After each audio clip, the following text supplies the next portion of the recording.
This man would have rather died than marry Daphne. Let's just let that sink in. Only an F-boy would say that and make it sound good. It's just like, what? What's up, POV? It's your girl, Kirsty here. I am back with another video today. We got a good one for you, folks. All right. I'm gonna be talking about a show that I recently just finished watching. It's been out on Netflix for a few weeks. So shout out to the people who reached out to me and were like, girl, you need to do this show. If there's ever a show or a movie, cartoon, whatever, that you guys think I should be reviewing, please DM me, let me know, text me, call me, get me on the phone and be like, girl, you need to review this show. Please let me know. So shout out to the people who reached out to me and were like, girl, you need to watch this. And I'm glad I did, because baby, this show was a lot. This is a Shonda Land production, baby. As she did on Grey's Anatomy and on Scandal. I don't think anybody does character development and like personality traits and relationships quite like Shonda Rhimes. What I want to do is I want to go down the list of some characters and assign them with the astrological sign, because you know what? In all my years of, building relationships with people, I've learned a few things. And I am not somebody who is like a really big person on astrology, but I will pay attention every once in a while. When you meet two people of the same astrological sign and they have very, very similar characteristics, you start paying attention, because baby, that's when you can start playing a little smarter. And that's when you can start really picking out who's going to be the toxic person in your life, who's going to be the manipulator in your life, and who's going to bring you peace, who's going to match your energy, who's going to match your vibes. Like, that's what I'm all about with astrology. So let's get into it, because I definitely was watching this show and was like, that's a Scorpio, she's a Virgo, she's a Sagittarius, Aquarius, whatever.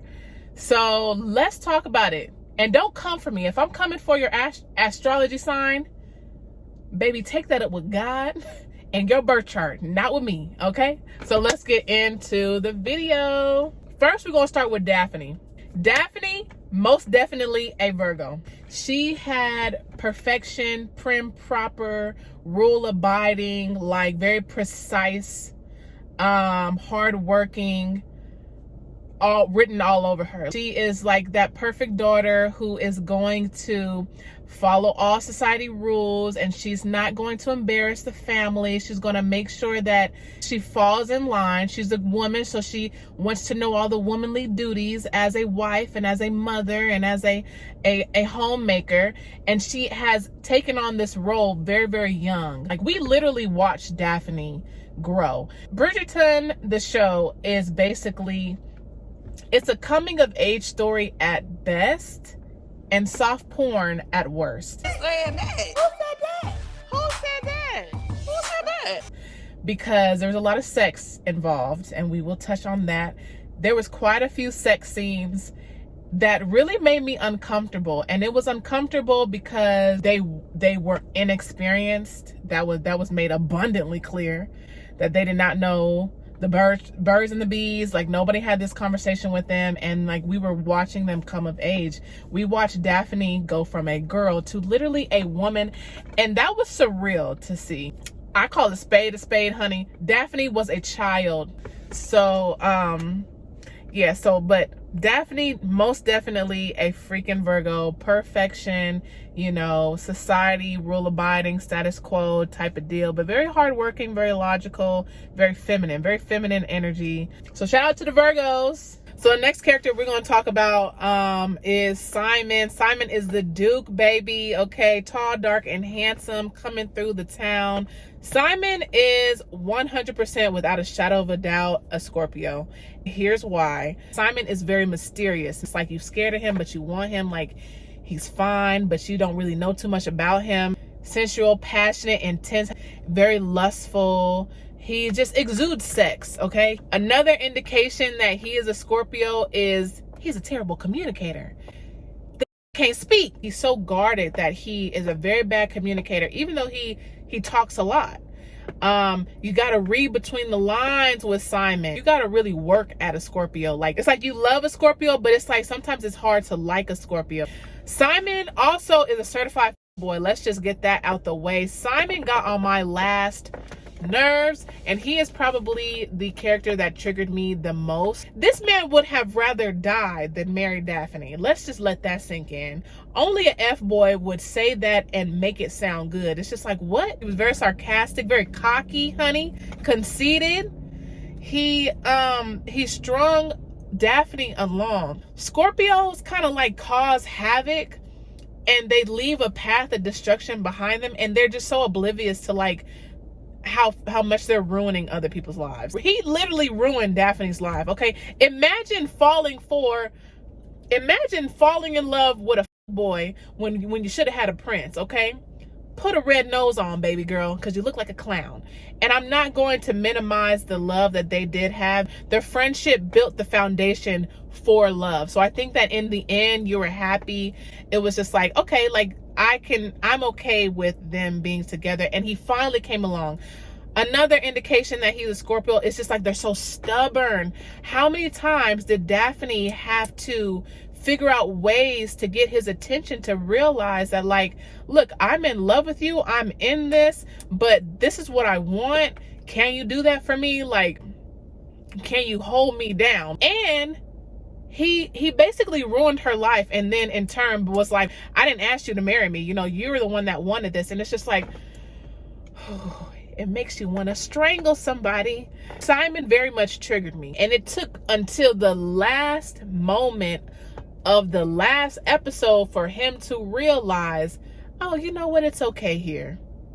Oh, you know what, I actually do love Daphne. I kept thinking that prince was going to come back and save her, but he never did. You know, it ended up being a nice story, but I was like, damn, baby, like, you missed out on a whole prince for this clown. Like, we're not doing that in 2021. We're not doing it. I'm not doing it. All princes, all 2021. Next, we have Anthony. Anthony was Daphne's brother, who was there to act as like the man of the house. If I would have to call it, I would say Anthony is a Sagittarius. This was a hard one to call, but I think there were a lot of characteristics that Anthony displayed that made me be like, I think he's a Sagittarius. Sagittarius are very ambitious. They're very optimistic. They are very smart, and they're very driven, and they're also very confident, very sarcastic, very funny and humorous. Can have a tendency a little bit sometimes to think they know it all. Anthony was very much that big brother who wanted the best for his family, but didn't necessarily need the best for himself. Sagittarius are very much do what I say, not as I do type people. But the thing that made me think he was a Sagittarius was his relationship with the opera singer. He couldn't commit. And it's such a stereotype to say that Sagittarius can't commit. I myself do not think I'm non-committal because I can commit to things. But, you know, that is one of the stereotypes of Sagittarius, is that they just don't commit. But what's so interesting about Sagittarius and Anthony's character is the fact that he was non-committal, but he committed to one person. So what I mean by that is, like, he wouldn't commit to the one girl, but all he needed was one girl. You know what I mean? There's somebody who won't commit, but they're only going to mess with you. I mean, that's not the worst thing in the world. So anyways, okay, next let's talk about Penelope. Penelope was such a sweet girl. Like, she actually ended up becoming one of my favorite characters on this show. And I will always, baby, and I mean always, resonate with an underdog. I will always resonate with somebody who's looked over because of how they look or how they dress or how big they are. Y'all gonna stop doing the big girls, honey. I would say that Penelope was a Cancer, and here's why. She is very empathetic. She's very sympathetic. She's very charitable. She very much wanted to be a support system for Marina, even though Marina betrayed her trust and her support. Rude. Just like most Cancers, I can imagine their kindness gets taken for weakness, but she's not weak. Penelope is very strong, and I think that how the story unfolds, come on now, if you've seen all the way through, Come on, this lighting though. God's filter. God. But I will say some of the negative characteristics that she have, like I think Cancer sometimes can be kind of jealous. And you know, she didn't have no problems with Marina as long as she could feel sorry for her. But once Marina started pushing up on her boo thing, like it became a problem, and she had to, like, now she got to lay down the law. Now they're not friends anymore. So for those reasons, I definitely think that Penelope was a Cancer. Last but not least, let's talk about Marina. As soon as we like knew her backstory, like from the beginning, like we were rooting for you. We was all rooting for you, Marina. Cue Tyra Banks. I was rooting for you. We were all rooting for you. How dare you?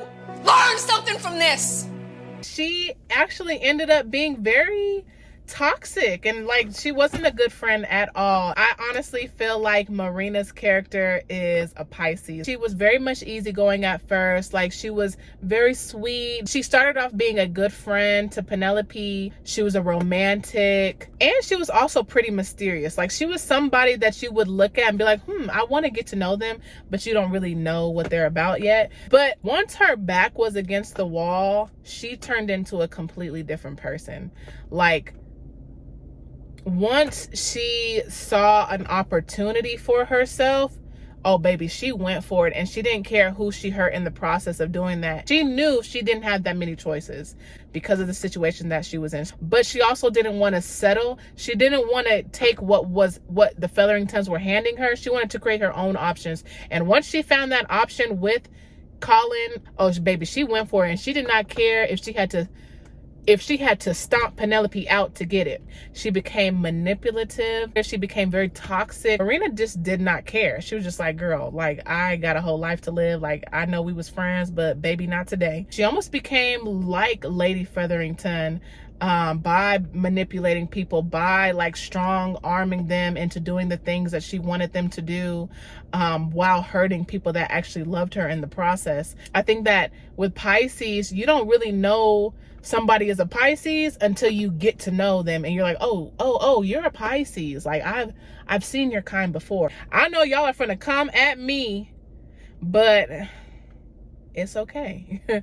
I'm not scared of y'all. So yeah, those are the Bridgerton characters and their astrology signs assigned by me. So let me know what you guys thought about this video in the comments below. Let me know what you guys thought about my predictions of like which sign was which. Do you think I got it right, or how would y'all switch them around? Please, by all means, throw in some of the characters down there too, and we can have the whole discussion in the comment section. As always, make sure to head over to YouTube and subscribe, and I look forward to doing another review soon. So I will check you guys out later. Have a great one. Bye. See y'all later.